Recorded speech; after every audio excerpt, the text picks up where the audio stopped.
that stuff happening at one time, and I'm not prepared for it because I never identified it. That's when people escalate. So de-escalating yourself, knowing your hot buttons, and okay, I got to go deal with this. Right? Woosah. Yeah, whatever you got to do to put yourself. So we used to say in verbal judo, showtime. It's showtime. I'm an actor on a stage, I'm in a fishbowl, and everybody's watching, right? It's showtime. So I don't work with verbal judo anymore. I created my own verbal de-escalation called WinCom, Winning Communication, and it's goal-oriented. So if I'm trying to de-escalate one person or two people, what is their goal? What is my goal? What's impeding us from attaining those goals? What are those impediments, hurdles, obstacles?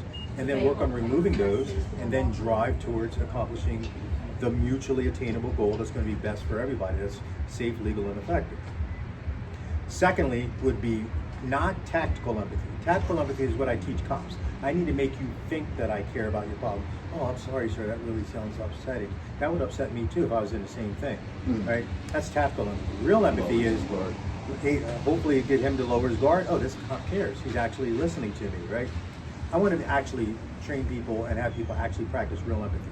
So going back to that box, think about the last time you got bad news on that cell phone, or somebody called you had bad news, or you came home and got bad news. You know, you come home and your significant other is like, we need to talk, right?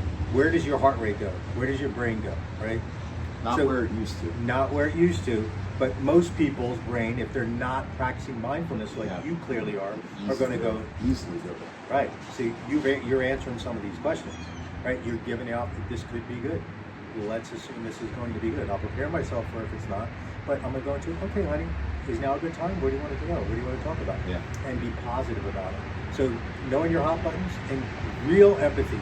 Why is this person doing this? And empathize with that person. They probably just got bad news. They're probably, their life is probably in a struggle right now. They might be facing a storm that I don't know anything about right now. So let's give them a little bit of grace, right? The Bible's full of that word grace, which is really another word for empathy. You know, Ed Milet, I'm not familiar with him. Big social media influencer, and I heard him on a podcast years ago. And it was the first time that I heard it, and when I heard it, it stopped me in my tracks because it made so much sense. He said, hurt people hurt people. He might not have been the first one to say it, but it was the first time that I heard it. Right. And I was like, you know what? That it's so on point, because people that are good, especially with themselves and with what they're, you know, got going on in their life, they're just trying to lift people up. Yeah. Yeah. You know, it's just elevation. Yeah. It's not hate. It's not you know, any of that negative shit that we become so accustomed to. That's a great statement. Hurt people, hurt people. Right? Yeah. No, I felt the same, man. So if you are hurting and you still have to muscle through, you still have to go to work, you still have to interact, you still have to deal with the kids, your family, your team members, the public, whatever, you just got to settle down. If you have to, we call it tapping out. So if I'm in the middle of something, I can feel my emotions are starting to get out of control. I'll say, you know what, give me a second.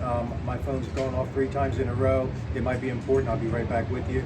Go outside, read a Bible verse, read something that's motivating. Even if I had to call or text a friend, say, hey man, I'm about to lose you on this person. Can you give me a hand? Right? And then re-engage. Say, I'm sorry about that. Where were we before I left? I'm really sorry. This is important to me, but I just wanted to make sure I wasn't missing something from my family, right? So you're tapping out, you're resetting. So these are all good de-escalation tools. And the box breathing too. And the box breathing, when you go out and do that, settle your heart rate, settle your mind, start critically thinking about those goals that I talked about. All right, now that I've talked to this person for 4, 5, 10 minutes, did I get his goals wrong? You know, his goals are right. So what are the impediments? What are the hurdles? What are the struggles that we need to overcome so he and I can come to an agreement or to a conclusion? Probably what the president's team just was spent months doing over in the Middle East. Hopefully solving that problem. It obviously wasn't just, all right, sign here, and we're good.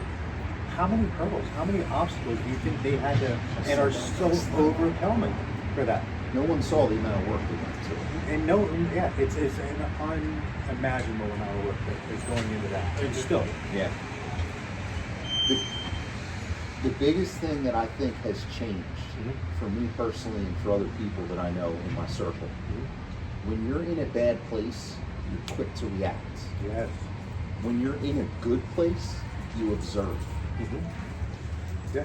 You can pause, you can observe, you can read the situation and not react emotionally.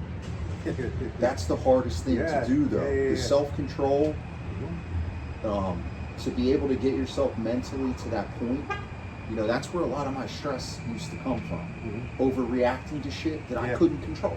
Yeah, well, join the crowd, bro. I mean, join the crowd. And you get to a point where it's just like, you know what? I can't control that. Yeah. But what can I control right now? I can pray, I can meditate, I can read, I can exercise. All of the things that I know are going to make me feel good, that are going to suck. Yeah. That I'm not going to want to do, right. but I got to do. Yeah. I want to watch Netflix all night too. Yeah. But I know it's not good for my mental state. No. Because it's not preparing me. Especially when you get up before the sun.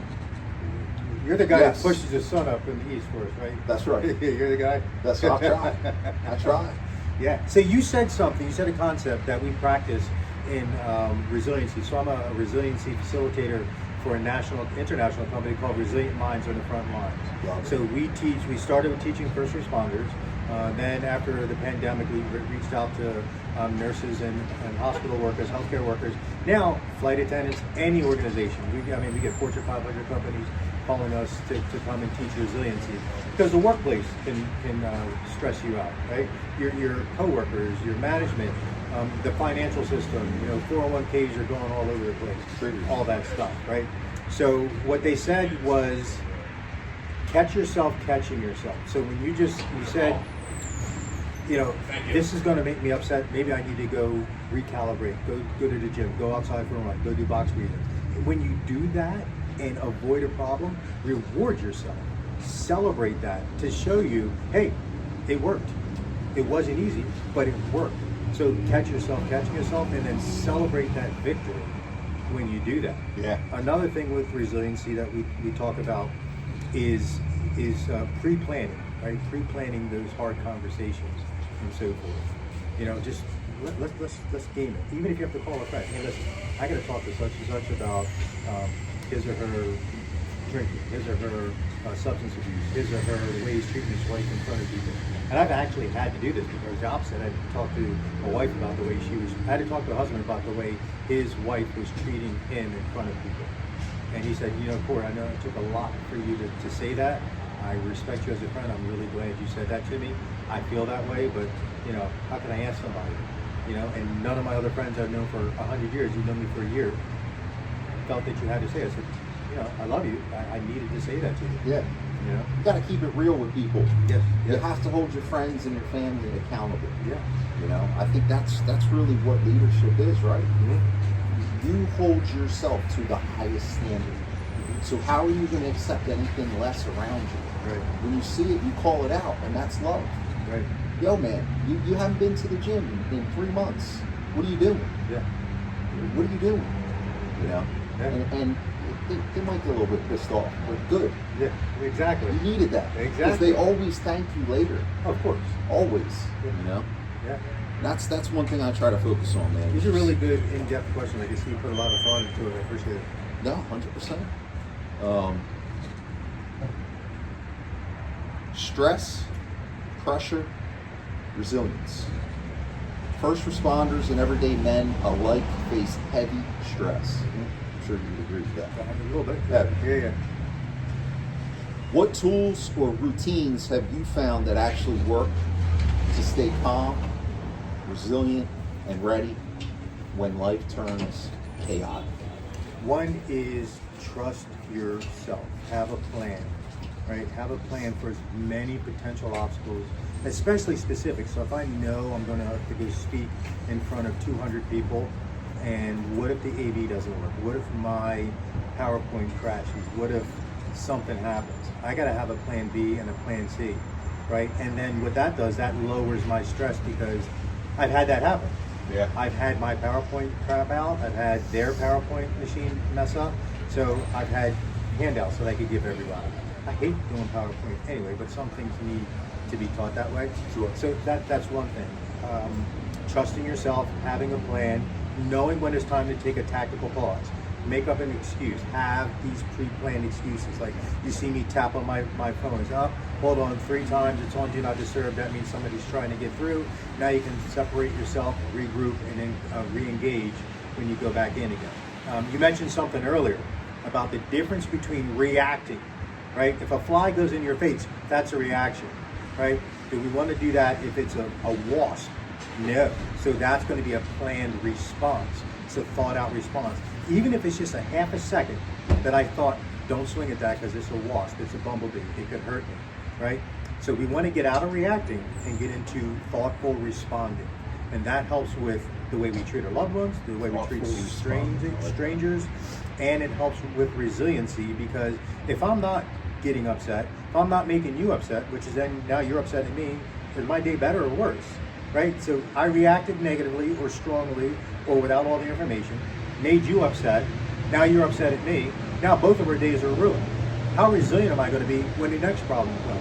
When my kid comes home with a bloody nose or a bad report card or some discipline, or it's going to carry over. It's going to carry over, right? And now I'm going to explode and unload on that person. Yeah.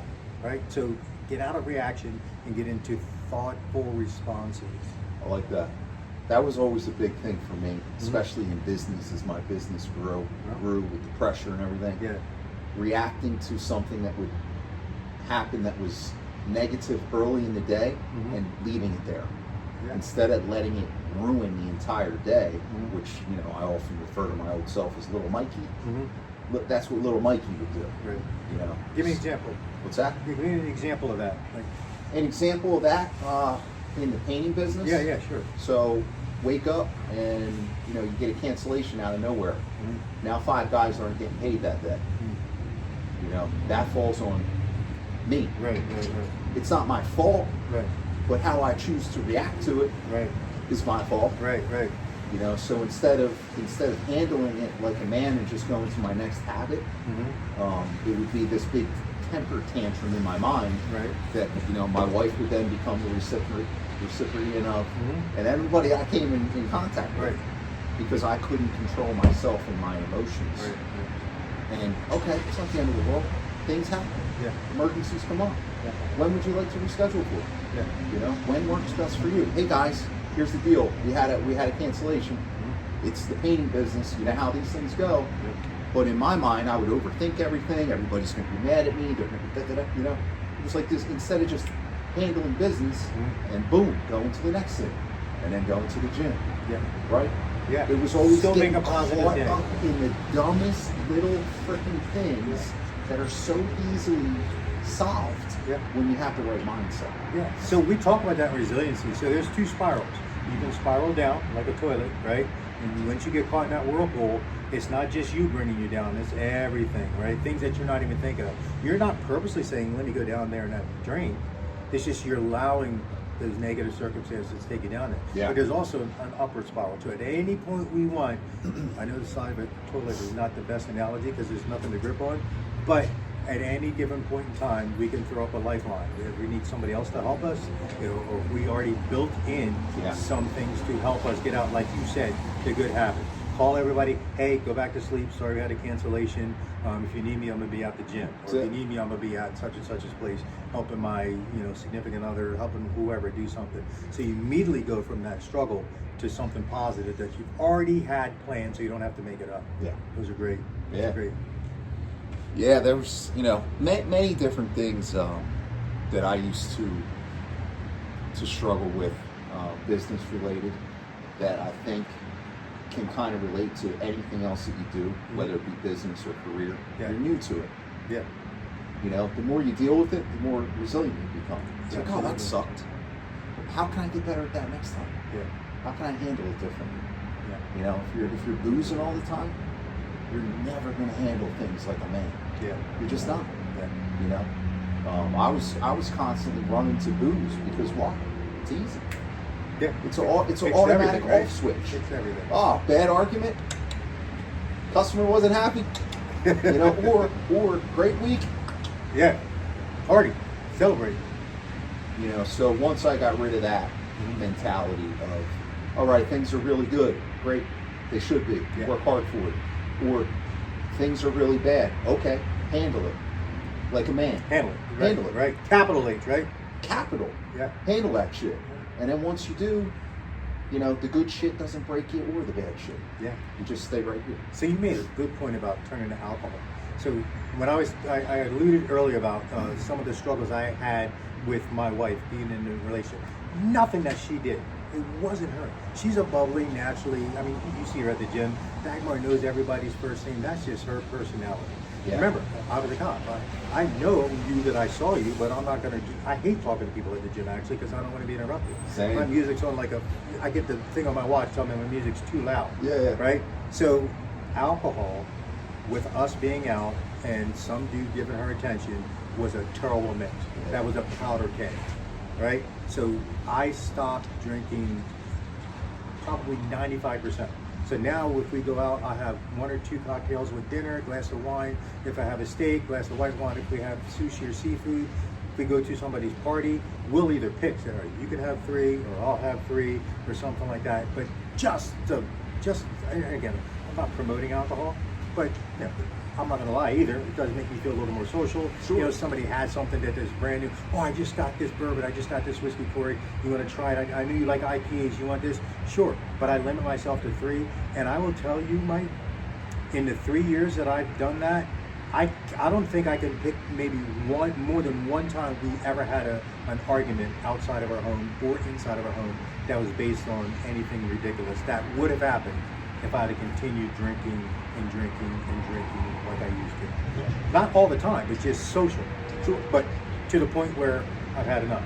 Yeah. You know? So that right there, because now I'm not operating in my mind. Now I'm not thoughtfully responding. I'm emotionally reacting from a clouded emotion based on improper assessment of the facts, circumstances, and situations. Imagine what recipe that is. It's a recipe for disaster. Yeah. Most people are caught up in it. Yeah, I was. I was too. I was steering the ship. Yeah. In a major way. It was, you know, unfortunately, it's part of life, right? Yeah. You figure things out as you go and you look back. When Dagmar looks at this, she's going to be like, thank God he did that. Yeah, thank God. Hey, you know what? You're blessed just like me because she put up with your shit. Boy, did she. Right? Boy, did she. Yeah. I don't know that I could have. Same. Boy, did she. She's a blessing. And you know, just saw this morning, October is Depression Awareness Month. Is it? And I don't know if you ever have, but I suffered with depression, you know, pretty much my whole adulthood. Mm-hmm. But even more so when I quit alcohol. Right. And I wasn't doing any drugs or anything. Mm-hmm. Trying to manage the pressure Right. of running a business without the alcohol. Mm-hmm. That's when my depression hit me the worst. You know, to the point where when I would get really depressed from pressure, I would get extremely rapid suicidal thoughts. Wow. To the point where Michelle see me in my bedroom for a week, and I couldn't fucking move. Right. I couldn't talk. I was just trapped in my mind. And she's seen it so many times that she kind of got to the point where she would come in and she'd be like, she knew not to don't make it worse. Right. Don't, are you okay? Yeah. Don't say that. Just come in and check on me. Mm-hmm. Come in and check on me. Yeah. And actually, one of the last time that it happened, one of the SEALs that was at the event that day, Sean Brown. Yeah. Him and I, you know, we developed a pretty good relationship. And Great. she called Sean, and he called me. He's like, "Yo," he goes, "Here's what I want you to do. Jump right in the fucking cold shower. Stand in that cold shower as long as you can. Go run 3 miles." Wow. He said, "Come back. If you still feel the same, get in that fucking cold shower again, go run another 3. I said, "All right, roger that." I did. Wow. I did. And, you know, when you're in those states, you can fight. Yeah. You can fight out of it. Yeah. But you gotta have something in you that says, I'm not gonna get beat. Right. And you It's didn't not. do it by yourself, right? Not that No, you you- couldn't, but No. you had your wife who was helping you, and she knew that there was a trusted person that she could call that would motivate you in a certain way that you had enough respect for that you would listen to what he told you. Correct. Right? Because he stayed at my house when we had those things. He stayed at my house for 2 nights, ate dinner. You know, my wife made dinner for him and Bill and a bunch of the other guys that were Nice. there.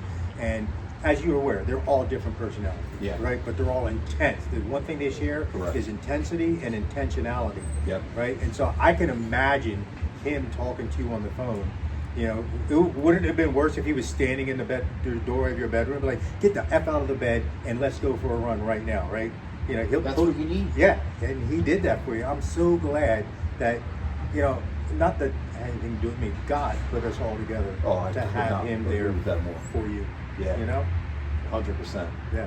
And you know, up to that point in time, like that was another thing. I was at the time on my social media, I was reading a lot of Navy SEAL books when I was trying to rebuild myself to learn about their mindset. Yeah. And I was putting that out there. And next thing you know, we're getting invited to your urban safety tactical course. Yeah. And little did I know that the guy that was leading the way there was Bill Brown. Yeah. And I had just finished reading Goggins' first book. Yeah. And if I would have known that was Bill when I was there, I probably would have been real fucking nervous. Well, I'm like, yo, going through the whole thing, I was like, this guy's fucking different, man. He is. Like out of the whole group, there was just something about Bill that was just different. Yeah. And once I put two and two together after I left, man, I was so grateful just to be around dudes like that were intentional, that you could tell were just, man, they were just, that mindset just, it fires me up, dude. It does. It really does. It does. And it was a blessing for me to see on social media you going up boxing with him and going up doing some training with him and doing some other things with him and taking your wife up there. I mean, just, you know, when I see relationships of positive, strong, intentional, God-fearing men that are doing things together to better themselves, to prepare themselves, and, you know, heaven forbid we ever needed your skill set, his skill set, their skill set for something that would happen violent-wise, you know, that's right, the space I live in with Safetyman, I know that you guys are ready, willing, able, and feel capital R righteous to be able to defend that. Yeah. You know? Well, Bill did me a big favor that day that we sparred because he didn't kill me. He easily could have. Well, how much is your insurance? Well, I had to Max, the owner, made me sign a waiver as soon as I got there, and that's when I knew it was real. I was like, oh, geez. Yeah, we're not playing here. No. But again, man, that was just another thing that I did in trying to rebuild, rediscover myself, put myself in a situation that scared the shit out of me. Yeah. And, you know, that was up in Parsippany. Yeah. And the whole way there, Michelle will tell you, my knee at the time, I had to pull over a couple times just to stretch my knee. My knee hurt so fucking bad. She's like, what are you doing? Why do this? I'm like, you don't understand. Right. I have to do this. I said I was doing this. I don't care if my knee falls off. I'm doing it. Yeah. And that's what I lost before with myself. I would always say, I'm doing this, and not do it. Right. And that it just erodes your soul. Yeah. So and when it I makes did it that, easier to tap out the next time, right? oh God, yeah. Fuck it. Give me 20 beers. Yeah. You know? Yeah. But then when I got done doing it, man, the feeling that you get from that, from conquering yourself, there's no high on earth like that. I hope you guys are paying attention to this, because this man is spitting fire right now. I wish more men would realize what their potential is and stop wasting. Yeah. And that's it. Yeah. I'm nobody special at all. Don't ever say that. You are very special. You are very special. You're here for a purpose, just like everybody else. You are here for a purpose. I'm not a big contributor to your social media group, but I'm a big follower. I listen, and I see the impact that your group has on people.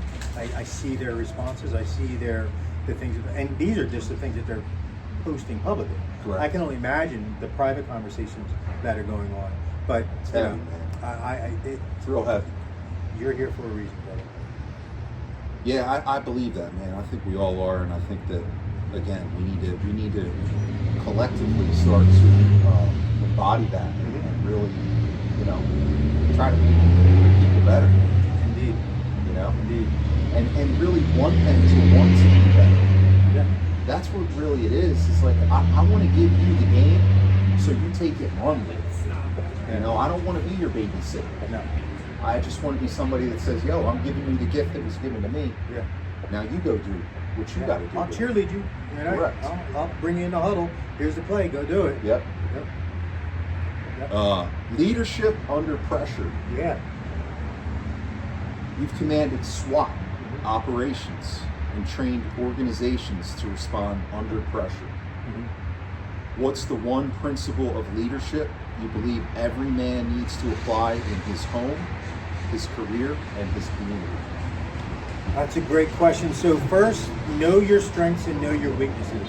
Not every leader can lead every situation, right? Know your strengths and know your weaknesses. Your team, whether your team be your family, your coworkers, or your team that you work with, know their strengths and weaknesses.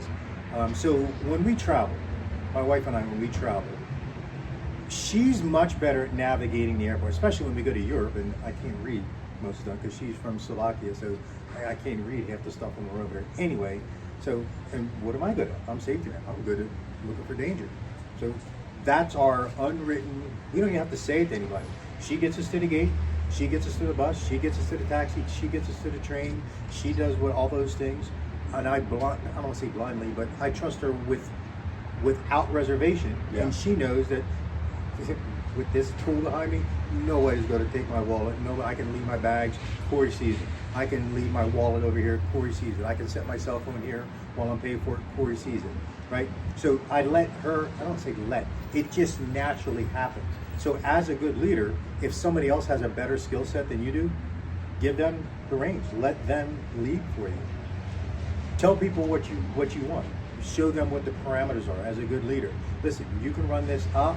Here's what the policy says. Here's what our mission says. Tell me what your plan is to accomplish it within those parameters. They do it, let them do it.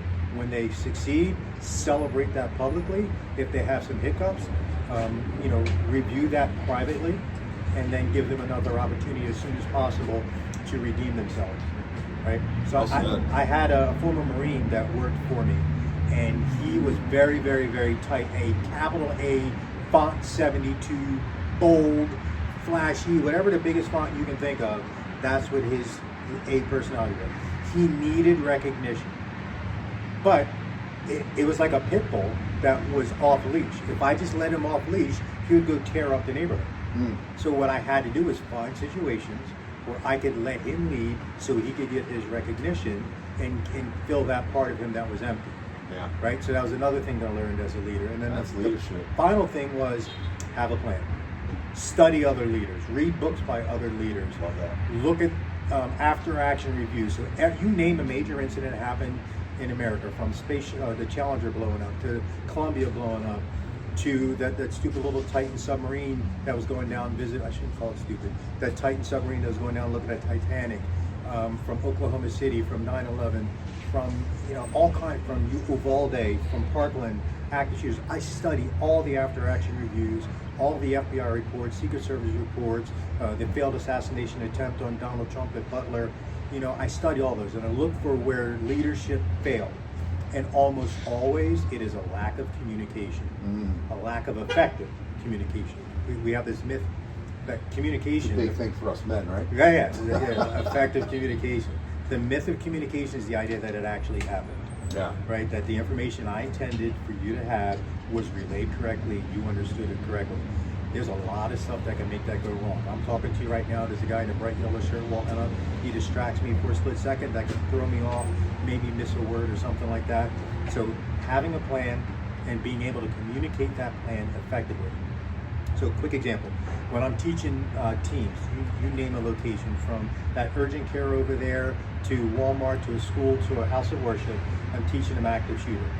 These are the three things I always say over and over and over again. Make the plan, communicate the plan, enact the plan, right? So if it's just you and I, you get his legs, I'm gonna get the weapon, ready, move. Make the plan, communicate the plan, enact the plan. So to me, that's leadership. And my job as a tactical leader is to think of all the tactical things, the safety things that could go wrong, and then develop a couple responses for them, right? Improvised weapons, actual weapons, 3 places to run and run, hide, fight, 3 places to hide, 3 improvised weapons that I could use in my classroom, in my office, in my house of worship, in my home, if there were a home invasion or something happened. So that's what leadership goes. And then finally, it's proving to the people that you can be trusted as a leader. Because if they don't trust you, that you don't have their best interests at heart, that you're not knowledgeable, that you're not competent or confident, then they'll feel that you'll lack the courage or skills to be able to defend them or guide them or lead them when something happens. Another quick example, in the terrible active shooter that happened in San Bernardino. 2 people left the Christmas party, husband and wife came back, set some IEDs off and shot 14 people, then got into a running gun battle with the police. So there's cell phone video from inside the building. So everybody was hiding that hadn't been injured. And there was a couple cops in there, and the cops were going to lead these people out. And the people were quite obviously nervous. They didn't want to leave. They felt safe where they were hiding for 10, 15 minutes. And this cop is saying, we got to get you out of this building. There might be IEDs, there might be other bad guys. We got to get you to a safe place. So they're a little hesitant. So the cop goes, listen, I got you. I'll take a fucking bullet before you will. Let's go. And he said it just like that. And you could see everybody go, okay, let's follow him. Yeah. And he led them out. That's leadership. He said what he needed to say, caused buy-in, and got the mission accomplished. I love that, man. This is the final question. No, we got 2 more questions here for you. I'm here. If I'm you here. have the time. I'm here. All right, cool. Because these are important, and I put these 2 at the end for a reason, because I think that they're the most important. Question number 6: faith and integrity in the fight. Our brand, MTF, talks a lot about fighting off the devil's attacks. Mm-hmm. They come in the form of temptation, chaos, isolation. You know, isolation is a reason why a lot of men struggle. Mm-hmm. They don't have brotherhood. Mm-hmm. They're all alone on an island Yeah. with their minds. Yeah, it is. And it destroys them. Yeah. You know, from your experience, how important are faith and personal integrity when everything around you is falling apart? So practicing it when everything is going fine and thanking God with faith for blessing me with these good things reinforces that He is there. Then remembering the struggles that I had and He helped me get through them, and remembering that. That is so important to me. There's been times, like I struggle with sleep. I have something, I'm getting a lot better with it, it's called sleep anxiety. So if I'm going to bed at 10 o'clock, at 9 o'clock, it sometimes feels like there's an elephant sitting on my chest, right? My heart rate will go up, I'll almost get into an anxiety attack. Wow. I've almost had to go to the hospital. I've almost had to drive myself to the hospital. Jeez. And I went through a CBT for insomnia, cognitive behavioral therapy, 1 session, and the therapist, she says to me, she goes, Corey, okay, this happens. What's the worst thing that could happen? She says, are you going to run out in the traffic? No. Are you going to jump out of a window? No.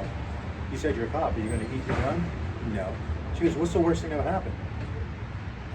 The worst thing that would happen, I'd probably go to the hospital, and they wouldn't let me leave because I said I was experiencing a panic attack, so then my wife would have to come, and I'd be embarrassed that I drove myself to the hospital, and now she has to go pick me up, and I didn't tell her.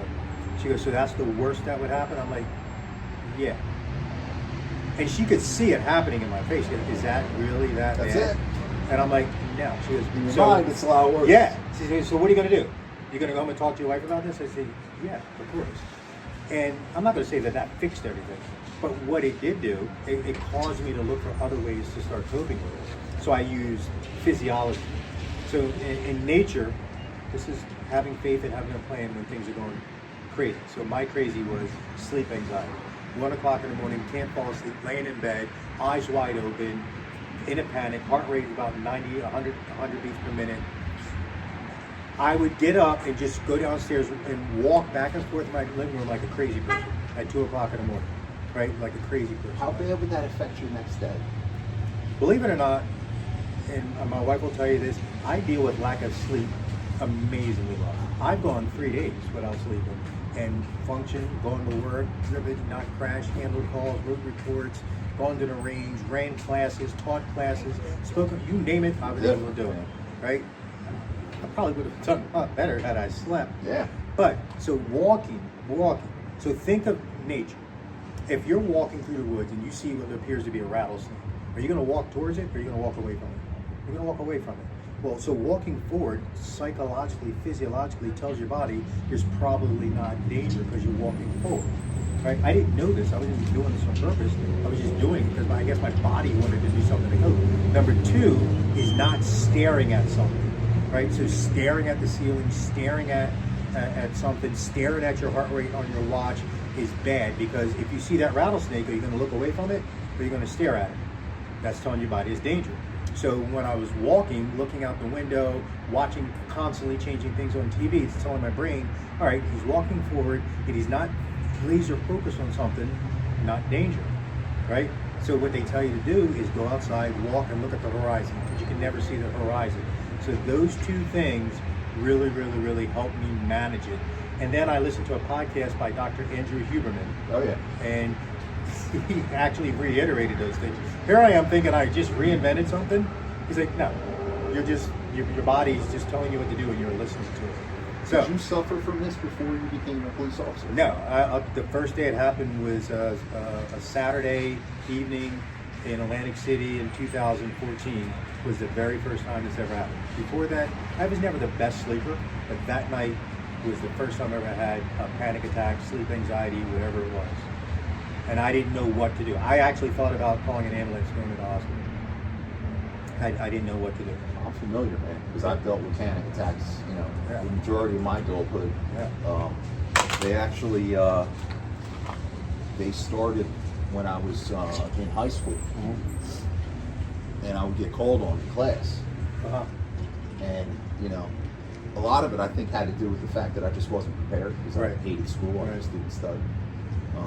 But as soon as I would get called on, man, Yeah. heart's racing. Yeah. What the hell's wrong with me? Well, Yeah. I didn't know what to say. I didn't study. Yeah. What was I going to say? Yeah. But then later in life, you know, you started experiencing panic for different reasons.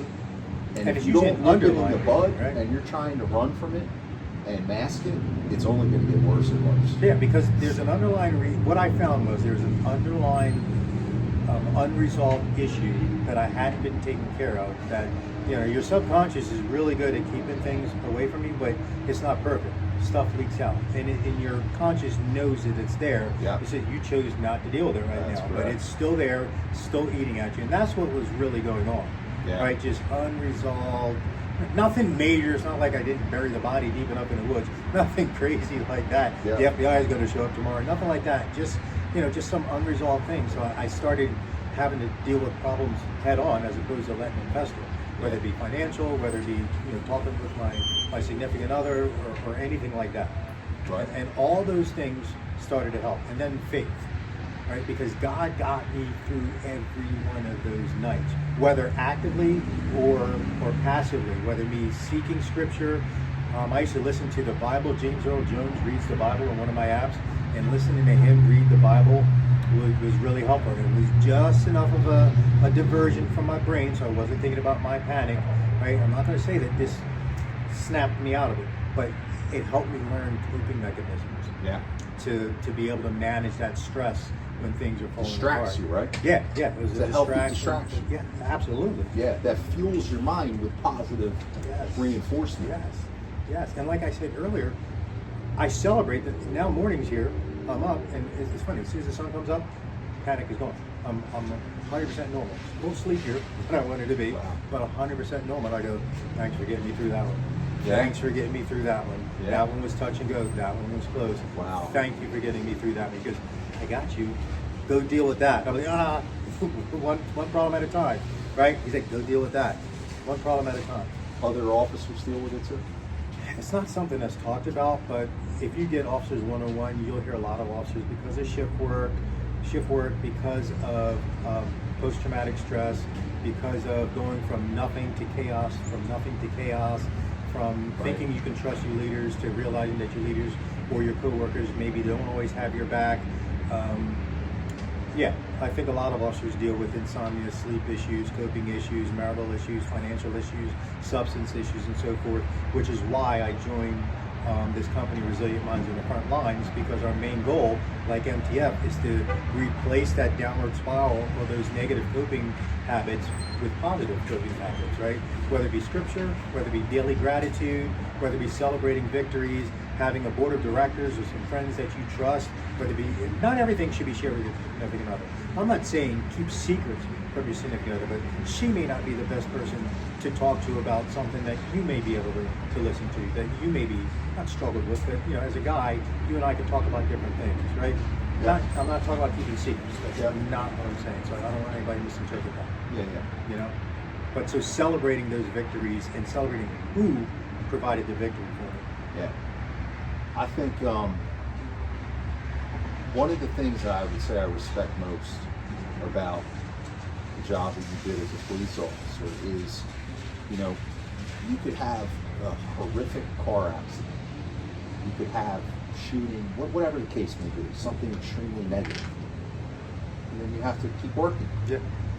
It's not like, holy God, like you now have to keep your wits about you and stay ready and continue going about your day. Yeah. That to me is just mind blowing. Well, That people are able to do that, and you wonder why. Like, all you dealt with was the panic. I'm surprised that it didn't manifest in more ways. Well, I'm sure it does. It did manifest in more ways. It manifested in ways, like I said earlier, about me not trusting anybody, like having a hard time trusting people. I would like my wife and I would be out, or I would be out, and somebody would just take a liking to me. Not an awkward liking, but just a liking, like want to be friends. Yeah. And I would ask my wife on the way home, like, why is he so nice to me? Why does that guy like me? As opposed to being grateful that somebody just found me to be interesting. Yeah. Right? That. And then to your point about going out and seeing a terrible crash, we didn't have ways that we taught officers to deal with that. In Resilient Minds on the Front Lines, we actually teach how to deal with that. We provide an after-action a session for officers to deal with that. And we almost make it mandatory, because what cop wants to go, hey, I had a problem with seeing that dead person. I had a problem with doing CPR and that kid didn't come back. Doesn't matter how tough you are, right? It's going to mess you up. If you don't, especially don't talk about it. Will mess you up. So I know I still got all that stuff buried in there, and I think that's probably some of the reasons I had that sleep panic, because those thoughts. I'll never forget my first autopsy. This is, if you have little kids, this is not a story for them. If you're easily grossed out, this is not a story for you. But my first autopsy I had to go to, I get there like everything I do, 15 minutes early, right? And I look in the window of where they're doing an autopsy, and it's just terrible, because as I'm saying, there's two little kids are walking by. They're doing an autopsy on like a 2-year-old kid, right? And they're flipping it around, and I'm thinking, in order to cope with it, I think my mind said that's just a training dummy. That's not a real infant, right? It was a real infant, choked to death on a marble in Pemberton, right? So then I go in for my autopsy. It was an old lady who they found frozen to death. Not that it's any less traumatic or anything like that, but certainly my brain, I was 25 years old, was 6 years old, was not ready to see that. I was not ready. You ever are, man. Right? But who could I talk to about it? I was a brand new detective. I'm going to go back and cry, go back and say something to somebody? No, I just buried it down inside with everything else in there. So that's what we talk about Resilient Minds, is we're carrying all these bags, all this trauma that we see, and we need to be able to have safe, productive, positive ways to unload it, deal with it, talk about it, and then move on. That's why I put together the group meetings that we have every Sunday morning, 7:30. And really the format that we've evolved into is, there's like 8 or 9 of us now. For the first 10 minutes, we all just talk. We shoot the shit. And then I'll speak, Vinny will speak, Matthew will speak. But for these guys that are trying to recover and discover themselves, just listening for them, how powerful it is that they took the time, number one, to show up, and they said they were going to show up. And we do it every Sunday. It's been 72 weeks in a row now. Vinny and I haven't missed a week. 72 weeks in a row. And that's really what we're trying to instill in these guys. Right. Keep showing up, man. Keep talking about your shit. Get it out. We're not going to judge you. I don't care what it is. It doesn't matter what it is. We don't judge you on your sexuality. We don't judge you on your race. We don't judge you on your religion. We don't discuss politics. It's all just how to become better men. But more importantly, what's holding us back? What are you struggling with, dude? Come here, get it out, so you can go back into the real world and actually feel like a man. Very positive. Because if you hold that stuff in, you're going to destroy yourself. I did at one point. And the people around you. 100%. And they suffer the most, unfortunately. So yeah, it's powerful, man. You got to join us in group one week. Well, I would love to how can have I you say as, no? I would love to have you as a guest speaker one day, just to come on and speak to the guys. You know, I'm sure that they would get a I would be show. honored. Yeah, no, that would be I'd be great, honored. man. We'll definitely make that happen. Last question, brother. Okay. Legacy and impact. Yeah. And that's what these coffee shop chronicles are all about to me. This has nothing to do with me. That's why I'm not doing a podcast. I don't care about likes, views, comments, virality. I don't care about none of that bullshit. What I care about is our community and our people that have built it and left impacts and legacies. And you're one of them. And that's why you're here. When people walk away from your training, your speaking, or just your presence, what do you hope they carry into their own lives?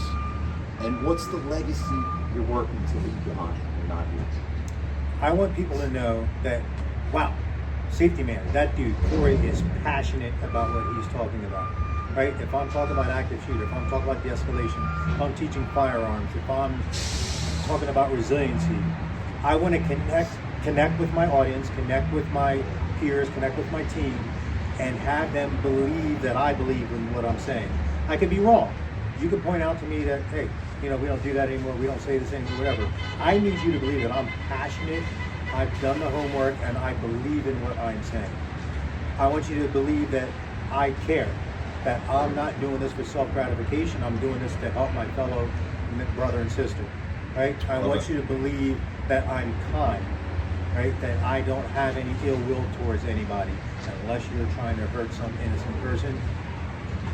Then I'm a mama bear. Yeah. Then it's over. But that I've already cleared it with God. I'm capital R righteous with that. So I want you to also know that I'm a faithful person. That Corey believes in God. That Corey believes that Jesus Christ is his Lord and Savior. That he died and was resurrected to cover my sins, so I can spend eternity when I die in heaven with my parents and with God and with Jesus and so forth. So I want people to believe those things about me. Now I can't always in every place say all that. But I think it comes across when people, I hope, to your question, I hope that that's what comes across when people leave my presence, leave one of my classes, leave one of my presentations, is that he's authentic, he's knowledgeable, he cares, he's passionate, and he's kind, and he's faithful. Love it, man. Well, I definitely think you're all of that. We actually, before we went on camera, when you got here, we were discussing a little bit about masculinity, right? And how you struggled with being overly masculine. Yeah. Can you talk about that a little bit, and how you think your faith kind of centers your masculinity and like tones you down a little bit so that you're not, Can I go back to high school real quick? Sure. So in high school, muscle shirts came out, and I wore a muscle shirt. You're a fit guy, right? Your body's important to you. Not just because you're vain, not that, but it's a visual representation of the work that you're doing every day to better yourself physically, to give yourself good habits, and let's not lie, it looks good, right? It looks good. It's your resume. It is a resume because people. You're exactly right. It's the best descriptions. This is a piece of paper says everything I did, right? Whether I did it or not, you can't tell. There's proof. Here, you could tell, right? You could tell I did it, right? Yeah. Perfect example. So I'm wearing this muscle shirt, and this kid says to me in high school, "Why are you wearing a muscle shirt when you ain't got the muscles?" Right? So that burned itself into my head. Flash forward, I have a crush on a girl in my class. Now I wore really, really, really thick glasses. Like you could probably melt a hole in the earth with how thick my glasses were, using it as a magnifying glass. So I hear this behind me, and I think it's the girl trying to get my attention. So I turn around and smile. But what she's doing, she's going, making camera noises, making fun of the thickness of my glasses, like it's a camera lens, right? So that just really, really attacked my manhood, my personality. So I figured, all right, I got to make sure I'm the biggest, baddest, strongest, fastest, coolest, most badass person that there is. So as soon as I was old enough, I took karate. Then I started taking MMA, Brazilian Jiu-Jitsu. Wanted to become, I tried college, didn't work out. Became a security guard for a little bit, became a cop, right? Type A, male personality, cop, gun, stayed in the gym. Wanted to go on SWAT, wanted to be a fireman instructor, all the things that I wanted to be able to have the coolest stories at the party. I wanted to be the baddest man at the party. Right. Right? So not there's some healthy motivations in that, but the goal was not healthy, right? The benefits that I got from it, from learning those skill sets, from developing that mindset, from being this, I would be more afraid of telling my wife that I had sleep anxiety than going and fighting 3 pit bulls over there with just my bare hands and a pocket knife. That would be more afraid, more scary to me, talking to her than fighting the dog. Not now, but then. So trying to get that not toxic masculinity, but trying to show how masculine I was probably interrupted a lot of other good things that would happen in my life. So now I define masculinity as what you're doing. Authenticity, being helpful, being real, being consistent, and what? Vulnerable. And vulnerability, capital V, is really huge, right? Because we're not all perfect. We all have this box, right? Yeah. You know, I may drive a nicer car, or you may drive a nicer car, or somebody has a Tesla, but what does your bank account look like? Is all their money wrapped up in that Tesla and that green front lawn, right? And they're living paycheck to paycheck. So being vulnerable, being real. So that's where I kind of try to land myself now. Love it, man. One other thing. Yes. I just thought of. As you know, I'm going to be giving a speech. Yeah. At a local high school. If you were me, what would you say to the kids? So what I would say to the kids is, don't listen to the other kids. Don't get your information from TikTok. Don't get your information from the internet. Get your information from trusted adults, your coaches, your respected teachers, your parents, the adults that you respect, your parents respect in your life. Be critical thinkers. Just because you Google something once or ChatGPT says it once doesn't mean it's true. Balance your inputs, right? Where you're getting your information from. Some from, different, depending on what age groups they are, right? If they're consuming news, there's a couple websites out there like Ground News and things like that show you if something's far left, far right, far center, if it's a blind spot, things like that. I specifically do talk to kids about how to handle interaction with a law enforcement officer. I mentioned that a little bit earlier. Is first off, stop. Just stop. Just stop. Be respectful. I don't care how wrong or how much of an asshole that officer is being. You're not going to make it better by matching that energy. Yeah. Somebody's got to be the adult in the room. If he or she is failing to do it, then you do it. Almost all officers are wearing body cameras, right? You need to be stop, be respectful. Yes, officer, I'll cooperate. What do you need me to do, sir, ma'am, trooper, whatever it is. Document everything you did. You can ask the officer very professionally, excuse me, officer, am I under arrest? Am I free to leave? If they say yes, say, all right, officer, I'd like to leave. If not, say, well, my parents told me that I have to exercise my right to remain silent and to speak with them. Can I please do that, officer? Right? You notice how I'm being, everything is to the point, but I'm being professional, not being cocky like TikTok lawyers are telling you to do. Yeah. Like TikTok lawyers are getting people locked up all the time. Yeah. So know the law. If you're not sure what the law is, if you're not sure what I have to do when I get pulled over, or if I get a pedestrian stop, ask an officer. Ask your school resource officer. They'll be more than happy to tell you what the law says you can and can't do, what the law says the officers can and can't do. So authenticity, seeking good information, having good mentors, and being in control of your emotions and being professional at all times. Don't be the problem. Somebody else is a problem, you be the solution. Somebody else is the problem, you be the solution. Yeah. I love that. It's true. Yeah, 100%. You know, there's a lot of problems out there. In order to get to the solutions, though, we need to develop ourselves into the leaders that we need to be so we can solve those problems. Exactly. Corey Jones, appreciate your time, man. Thank you, sir. Thanks for sitting down on Thank Coffee you. Shop Chronicles. Yes. What do we got? What do we got? A challenge coin, personally made, Oh, that's sweet, man. limited edition. With Safetyman on the back. Check that out. Beautiful thing, brother. Thank you. Love it, man. Moral, legal, ethical, tactical. My man. Thank you so much, brother. Thank you. Thank you for having me on the show. I appreciate it. Absolutely. God bless. Stay safe. Tree now. Yes, sir.